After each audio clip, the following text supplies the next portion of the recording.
So, in the September issue of Science News magazine, airborne transmission of Ebola unlikely, monkey study shows. So, I get a lot of questions about Ebola because of my background, and my friends and the friends of friends want to know because it's all been in the media lately with the epidemic going on.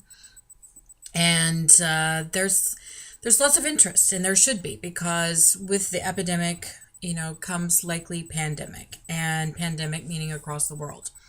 And that's probably coming, and I don't want to alarm people, but considering the transmissibility of this virus, and considering the resources that we are throwing at it, it's probably going to be a pandemic. Now, whether it will reach the United States, I don't know, but it will go across the world. Highly likely. Just understanding epidemiology like I do. Don't want to freak people out, but the mortality rate with Ebola is high. With this one, it is about 50%, ranging in different strains from like 30 to 70 to 90% even. But we stick around the 50% on average.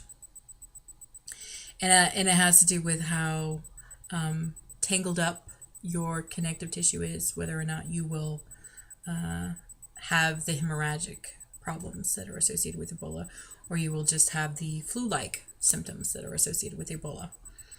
So, the question, though, airborne versus bloodborne, is what I want to address today. And the airborne versus bloodborne argument I find very ignorant, I guess. We're looking at pathogens from our perspective, and we need to look at pathogens from the pathogen perspective. We need to look at it from how infectious they are, and that determines what we need to think and do about them, not airborne versus bloodborne. So the hype and the vernacular that we get stuck up on, it just kind of baffles me sometimes. But let's think like the pathogen, right? And let's think like the virus. So the virus is in sweat, blood, tears. You're going to find it. Excuse me. You're going to find it in any bodily fluid coming out of the person. So if they are coughing, even though coughing is not a typical symptom, you're going to get airborne transmission. But because coughing is not a symptom, it doesn't typically affect lungs. Doesn't mean it can't, because it's going to be dependent upon the person. So once we get into the United States and people are wound and organized a little bit differently, if Ebola got to the United States, it would be airborne transmitted, because we are big coughers. We have a lot of disorganization around our lungs. So it would become airborne. And so that vernacular would be appropriate then. But there, where respiratory illnesses are not as common, it's more malaria. The disorganization that occurs in the connective tissue is not really around the lungs, so you're not having the coughing that occurs a lot of times with that. You don't get the airborne transmission. So if it comes here, it will be airborne, yes. So this completely irrelevant. If you are worried about Ebola, you need to start throwing funds into controlling it in Africa, because once it escapes that continent, it's going to be very difficult to keep from transmitting across the world, because people are selfish and they do not think of others in terms of I need to keep my germs to myself. I'm only concerned about myself and germs.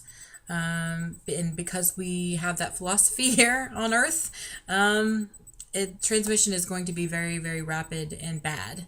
And because science and medicine doesn't really understand transmission in terms of the collagen matrix, they're kind of looking at it wrong. We're looking at an airborne versus bloodborne philosophy, and it's really a pathogen, infectious disease philosophy.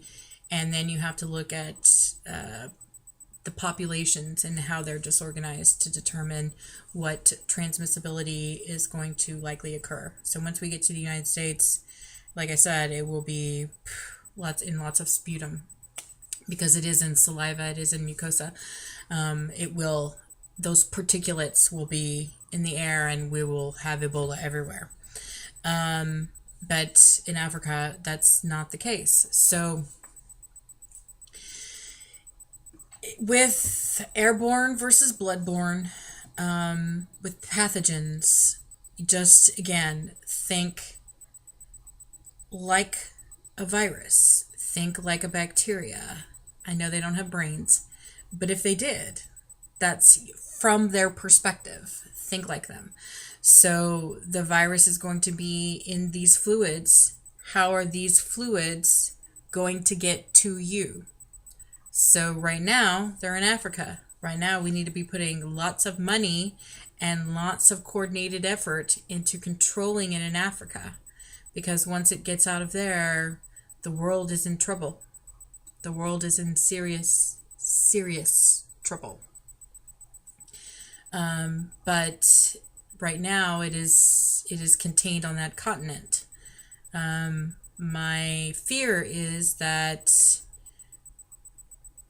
because we consider ourselves not of one planet, but of where we are not that concerned, and it will escape Africa. And once it escapes Africa, it will go across the world, and it will be a pandemic. So that is my concern, but all I can do is watch it happen and try to educate you so that you are not of its victims.